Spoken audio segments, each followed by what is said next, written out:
Conference will now be recorded. So last week we went through the Friday night food preparations, right? And what were the main issues that we said? There are two hurdles that need to be crossed. First hurdle is it cooking? Okay. And how do we define cooking?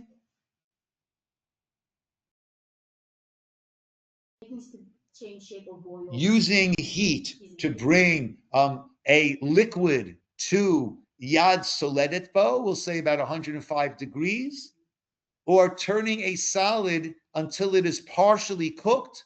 Kamachal ben Drusai. We discussed who was Ben Drusai, a very famous gangster.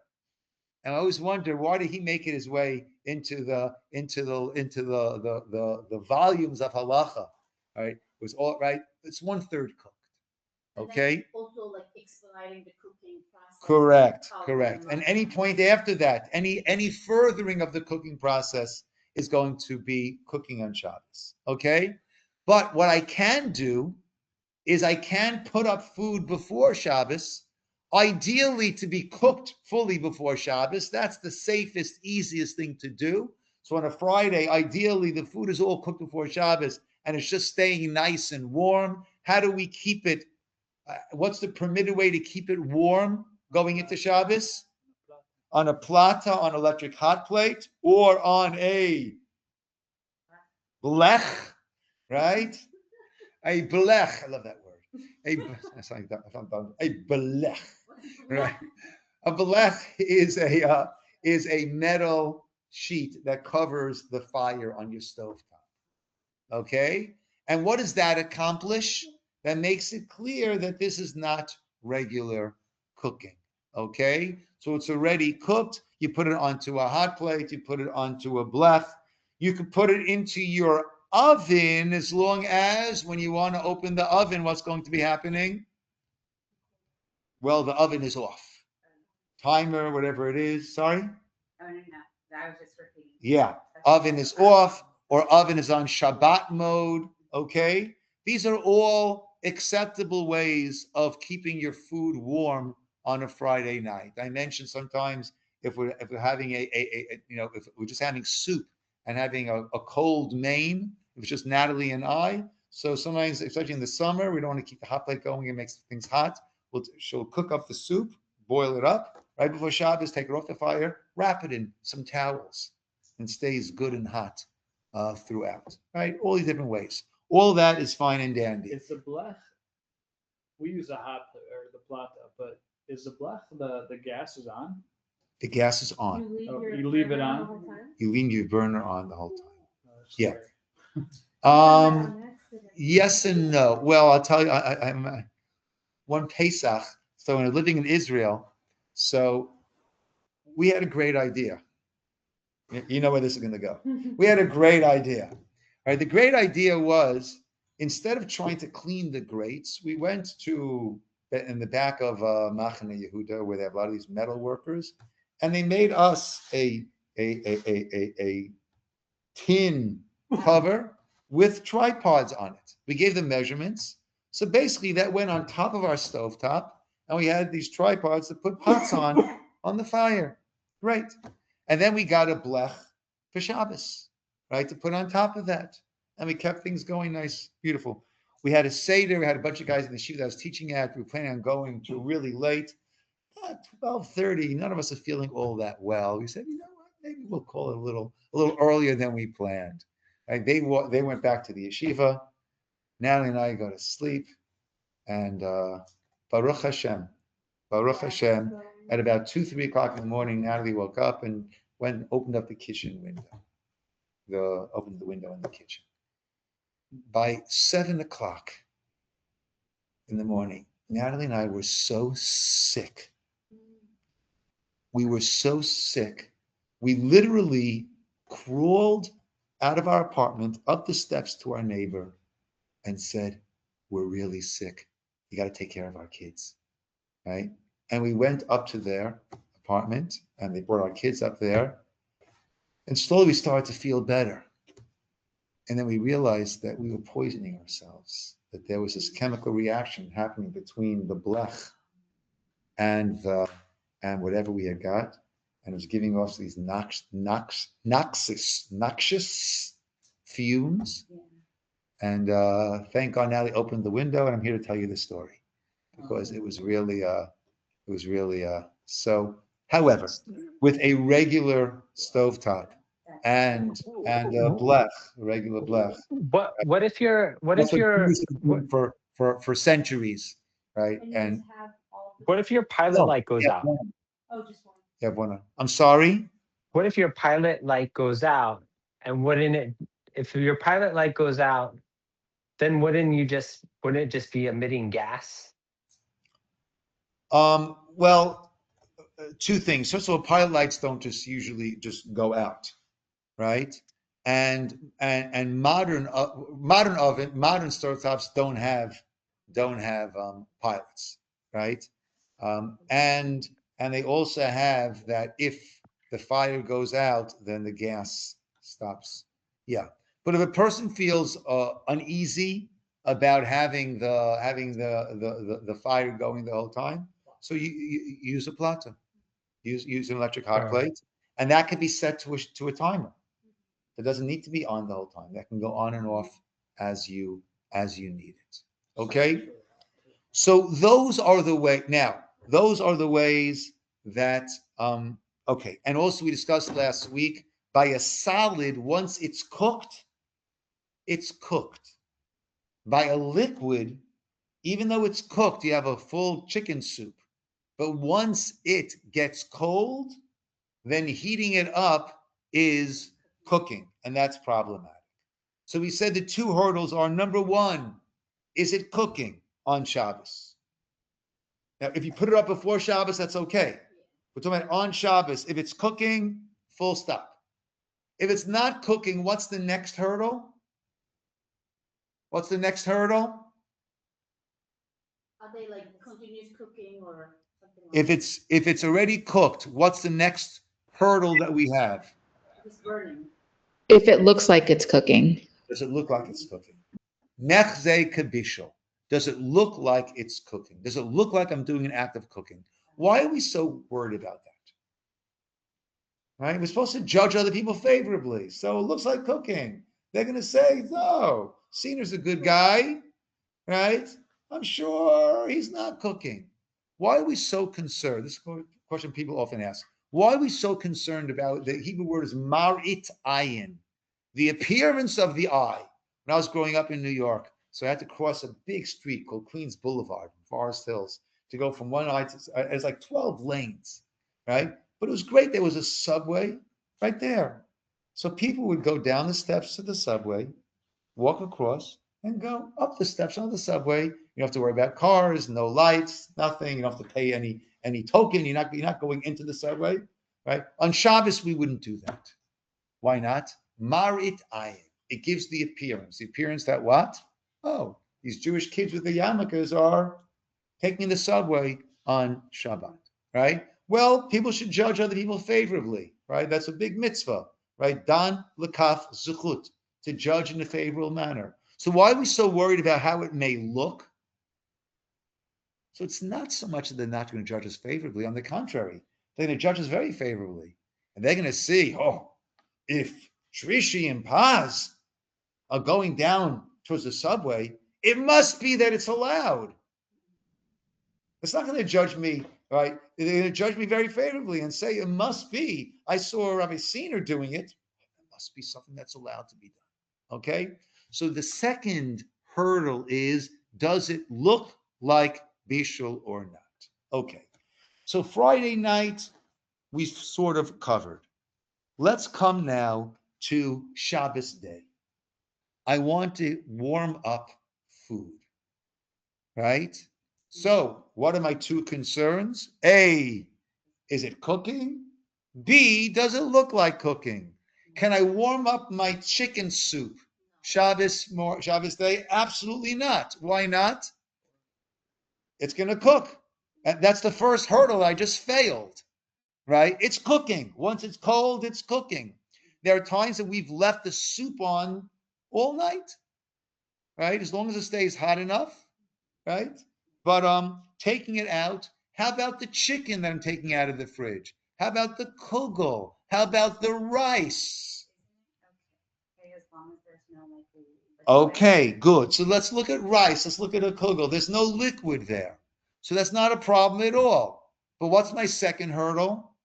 It shouldn't look like I'm cooking. So what can I do? What can't I do? You can put it on the side of a blech, because in the middle of a blech, that's people cook over there. Put it on the side of a blech. I could put it, as we hold, and everyone agrees it was we hold, you could put it onto a hot plate, because I say, right, you don't cook on a hot plate, you warm on a hot plate, right? You could put it kli al gabe kli. I could put it on top of another vessel that's on the blech already, or on, right? And if I don't have, I can just take a 9x13 pan, turn it upside down, and put it on, because that's not how I cook. It doesn't look like cooking. Okay, so liquids I can't, solids I can. But when you like the pot, like if you're flipping over the pot and then you're putting it on top of that, that's only for the blech, correct? And not for the hot plate. Like you don't need that for a hot plate, correct? Now, there are times that I want to put something right back onto the blech, right onto the middle of the blech, right? For example, let's say a cholent, right? Let's say you took some of the cholent on Shabbos afternoon, and now I want to put it back in there for Shalosh Shabbos, for the third meal, right? The meal right before the end of Shabbat. Okay? So that is called Hachzara. Okay. So let's take up page 119. Let's actually 198, and then we'll go to 199. Foods that were not adequately cooked before Shabbat. Cash and all food Shabbos for Shabbos should be fully cooked before Shabbos. In the case where the food was not completely cooked, was left on the stove from before Shabbos, a number of laws must be kept that wouldn't otherwise apply. For instance, and all of these are because if it's not fully cooked, anything you do will add to the cooking. And that's obviously a problem. As long as the food is not completely cooked, no food may be taken out of we'll go again. Out of the pot containing such food as long as the food is still hot, even after the pot was removed from the stove. One may also not stir the food in the pot. Okay, so no food may be taken out of the pot containing such food as long as the food is still hot, even after the pot was removed from the stove, because taking out is going to do what? It's going to expedite. Right? There's a certain amount of heat there. The less the contents, right, the faster what remains in there will get cooked. If the lid of the pot was removed, it may not be returned. If the pot was removed from the source of heat, it may not be returned. Or you not close the door of an oven in which food was placed that was not sufficiently cooked. Okay? That is why best to have it all fully cooked before Shabbos. Okay. Hachzara, page 199. Returning a pot to the stove. A pot of food that was removed from a source of heat on Shabbos may be returned to it under the following conditions. Now, I don't like that order. Number C is the food was fully cooked. To me, that should be A. Okay? If the food was not fully cooked, then full stop. Right? Putting it on the fire, putting it back there is going to, right, continue the cooking. Absolutely not. Okay? D, I'm going out of order. The food is still hot when it is returned to the fire. Now, you may say, so Rabbi, so why are you saying we can put things onto a hot plate? That's not going onto a fire, right? If it's fully cooked, our only concern is it looks like cooking. This is talking about putting it onto the blech, which is a cooking surface, okay? Onto a hot plate is not an issue because doesn't look like cooking, okay? So D, the food is still hot when it's returned to the fire. The Ramaz of the opinion, the put maybe, right? Because even though a salad that's fully cooked, even if it's not cooked, Even if it's cold, it's not cooking, but it does look like cooking. In this case, what we want to do is we want it to be clear that this is not a new step. This is a continuation of the cooking or the warming, ready cooked, a continuation of the warming process. Okay? The Ramah, and that's the minhag of the Ashkenaz, as long as the food is not cooled off. Beit Yosef, and Sephardic Jews follow that opinion, say the food has to be as hot as Yad Soledes. It still needs to be hot. Ashkenaz, Ramah, is as long as it's still warm, it's okay. Okay. Number E, the fire is raked and covered. Okay. That is Hebrew, English for garuf v'katum.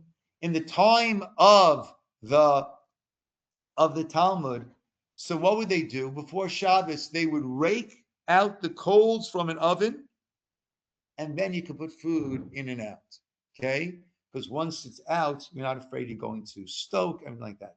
The blech that we use is in place of raking and covered.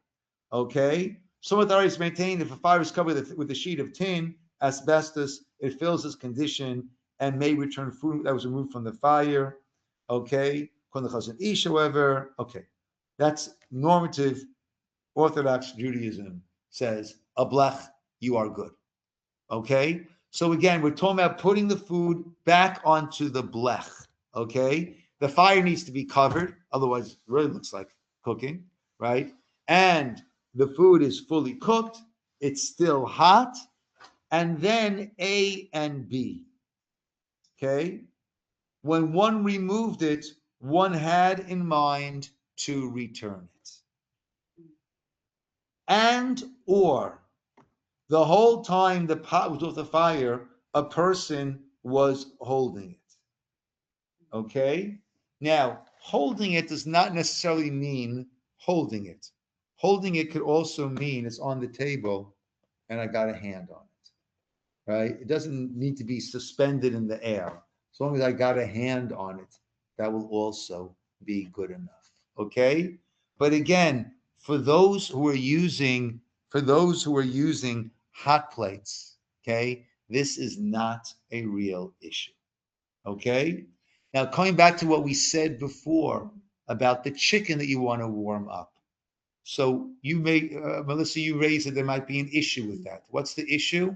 If there's liquid. Good. If there's gravy on the bottom, even though it's gotten congealed in the refrigerator, you put it down there, it's going to turn into a liquid. That's going to be a problem. So what does one do if you have chicken left over Friday night and you want to warm it up for Shabbos day? And for some crazy reason, you're not going to have lunch with us here, as we have a beautiful lunch every week. And you want to go home and have lunch. Whatever. Good. So when you're putting away that chicken, you take it out of that pan, whatever it is with all the liquid, and put it into a dry pan. Okay? And that way, a little liquid will come with it. That's not a problem. The juices that are in it, those are not a problem.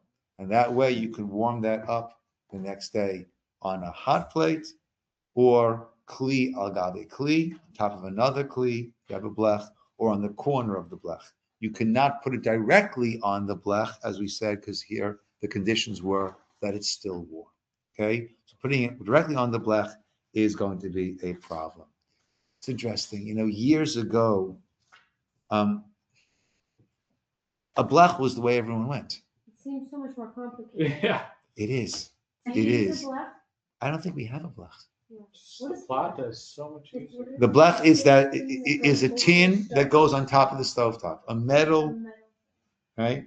Whereas a blech was like, Judaism 101, Right. a Jewish kosher Shabbat home, right? Has to have a blech, right?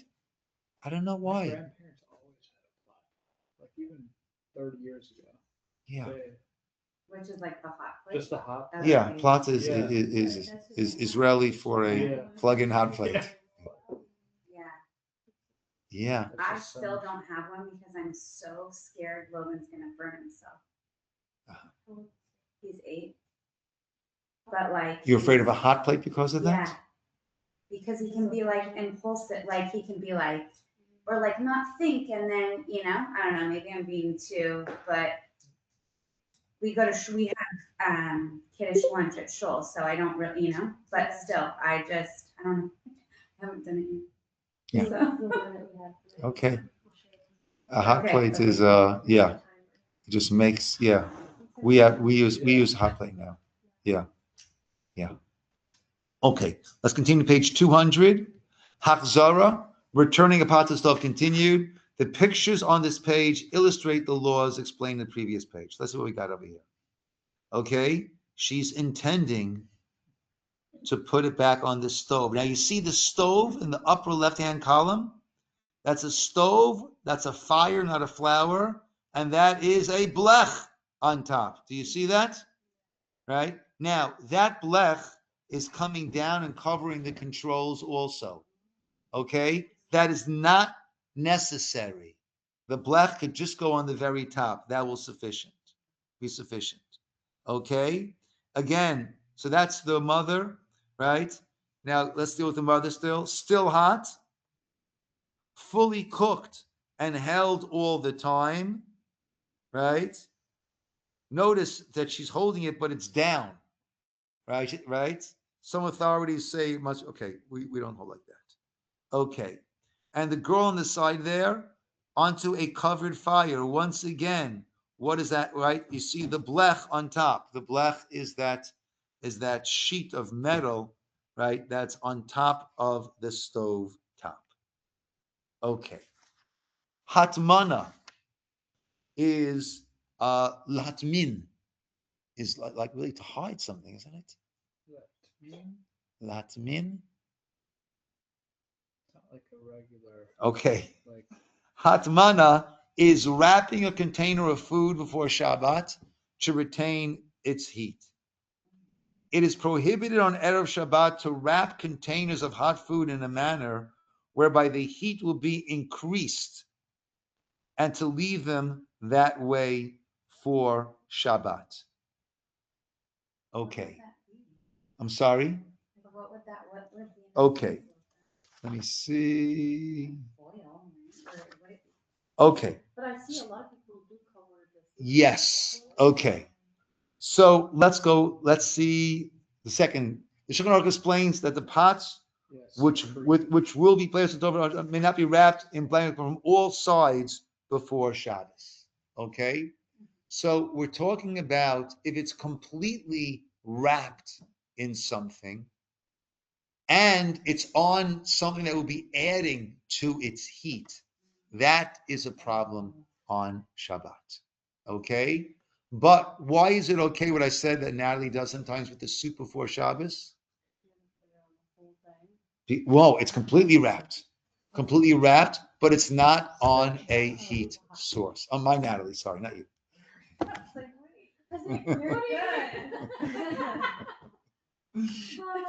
My wife. Okay. Yeah. Okay. So, right, wrapping something completely before Shabbat, if it's not on a heat source, that is okay. You also often see people on a blech or on a hot plate that they have a blanket that goes on top of all the food there, right? We have one from Israel that says on it, Shabbat, right? Very nice. Why is that okay? That's on a heat source. It's not completely wrapped. Okay? So the problem is completely wrapped on a heat source. Okay? So you mean after I put the candle light and then I can wrap the food? Okay. That's all before Shabbos. Before Shabbos, the only thing you can't do is completely wrap and have it on a heat source. Okay? That we cannot do. However, on Shabbos, it gets a little bit more restricted. Let's hear. 202. On Shabbos itself, one may not completely wrap or surround a container of hot food to preserve its heat, even if the wrapping does not add heat, or the wrapping is done with when the pot is off the stove. Okay? So hatmana, this complete wrapping, cannot be done on Shabbos, even if it's not on a heat source. Okay? So on Friday, if Shabbos began, then my wife, Natalie, would not be able to take the soup off the fire and completely wrap it at that point.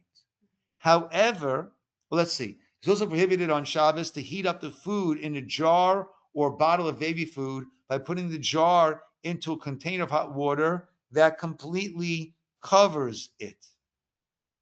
This applies even when the food in the bottle will not reach the temperature of Yad Soledes. Okay? Now, so if I need to warm up a baby bottle, right? How could I do it in a permitted manner on Shabbos?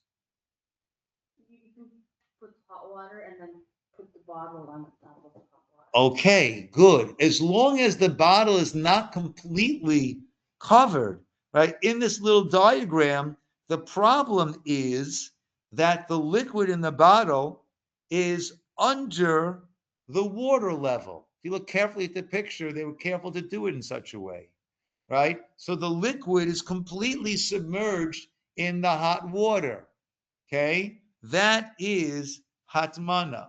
But let's say I would bring the hot water down, 5-6 inches. So some of the liquid is in the water, the other liquid is not in the water. It's still going to warm it up very effectively. It's going to be warming up and it's going to diffuse and it's going to reach a temperature. It's going to warm it up. It'll certainly take out the chill, right?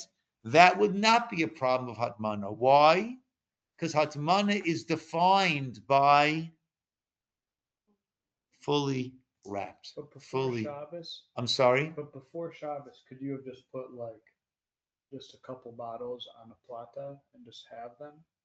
On a plata Or is like, I guess, because there's some platas that you can actually kind of gauge the temperature. So Yeah. kind of put it at like whatever temperature. so you want. that would go into the issue of you're not going to be able to move it around, right, until it's fully warmed.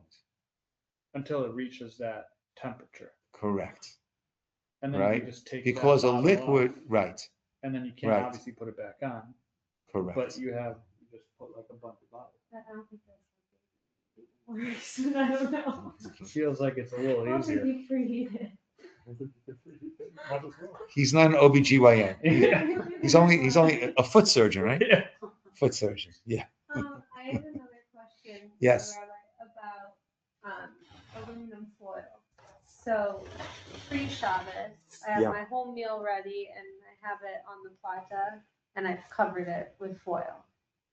That's fine, right? It's cooked already. Yeah, it's all done, Is it all wrapped in aluminum foil? just like the top. So okay, so that's an interesting point. Just the top is not hatmana, Right. right? But completely wrapping, and this is interesting. Sometimes people will wrap a challah, right, completely in aluminum foil, and put it on the blech, right? That would be a problem of hatmana, right? Because fully wrapped on a heat source, right? What could you do? What would be the workaround over there? Don't wrap it. What's the hack? Don't wrap it completely. Don't wrap it completely. Put it over the top. So yeah, like Yeah. I like to use. I mean, those, you can, like, over the top, or you can even wrap it, but just keep it not on the side. Yeah. You can do a pretty good wrapping job and not completely wrap it, Mhm. right? And that would be your halakhic hack in this case to Okay. make it allowed. So you Okay. can put it over like a tin. Just the Like a- top of the tin. Yeah. You do that, but I'm saying even wrapping it, that could also work. I wonder how the people did before us, like before the electricity, all that fancy stuff going on. I mean, would they like just eat bread all day then? Didn't cook anything? Like you could now technologies, all that stuff, we were able to just have the Shabbat meal just like Yeah. no problem. But Yeah, then so I would say they would cook it before Shabbos, and they would do in ancient Babylon, going back 2,000 years, right? Their ovens were coals inside a metal box, right? You go back to the 1950s, the ice box was literally a box with ice in there, right? So you have to go back 2,000 years, but their ovens were earthenware, right? Containers, klicheres, right? With coals inside. And that's how they would cook. They would have coals in there. They put something on top. Yeah. And that would get good and cooked. Yeah. Yeah. Yeah. All right. Good. So we will pick up with some more of the food preparation on Shabbos, chapter 3, next week. Guys, I'm here next week.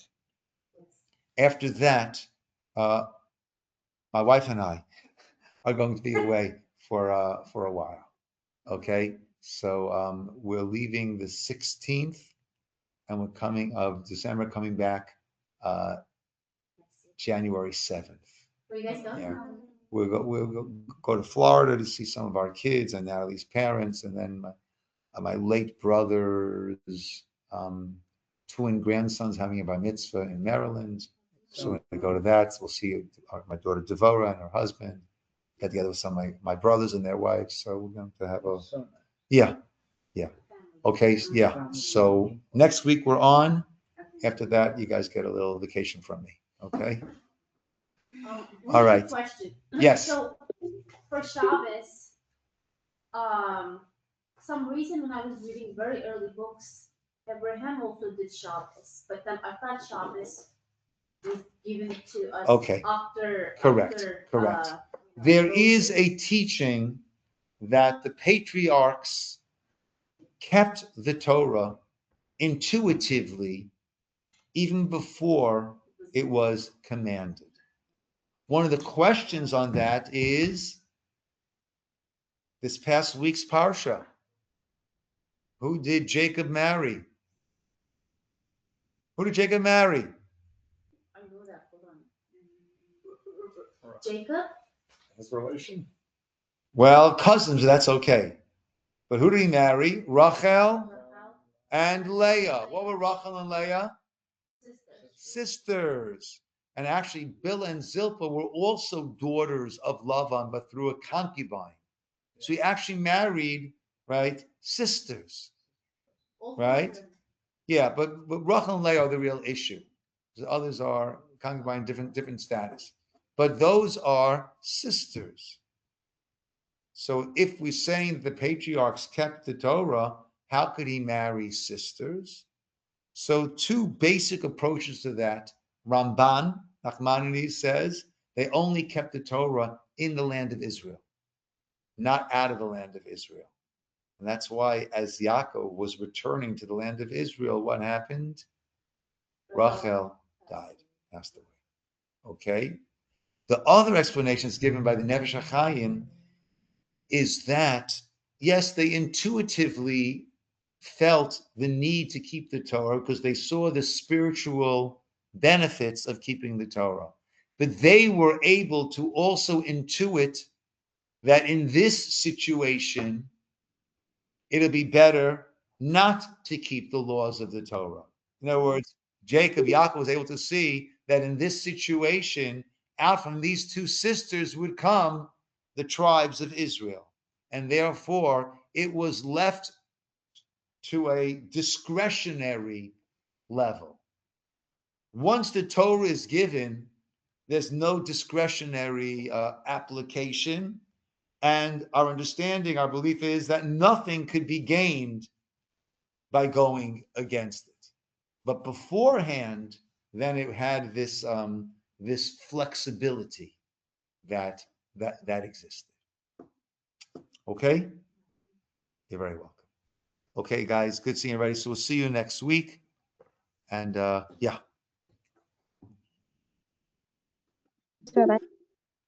Have a good night, everybody. And